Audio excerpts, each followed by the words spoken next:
Oppo A16 is coming with bigger battery and price of Oppo A16 in USD is $149. Today, the company Oppo presented a new cheap phone from its offer, and it is the Oppo A16. Oppo is thus expanding its A series. Oppo A16 has an IPS LCD screen with a screen size of 6.52 inches that produces HD+ resolution.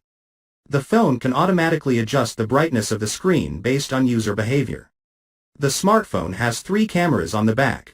These are the 13MP main sensor, the 2MP depth sensor, and the 2MP macro sensor. There is also an LED flash in the mentioned square cutout. There is also a fingerprint scanner on the back of the phone. A 5MP selfie camera is placed on the front. This smartphone will run the MediaTek Helio G35 chipset paired with 3 GB of RAM and only 32 GB of internal storage.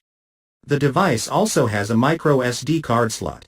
The Oppo A15 runs the Android 11 OS over which ColorOS 11.1 is engraved. Oppo A16 phone has a 5000 mAh battery with 10W charging support. It will be available in blue and black colors.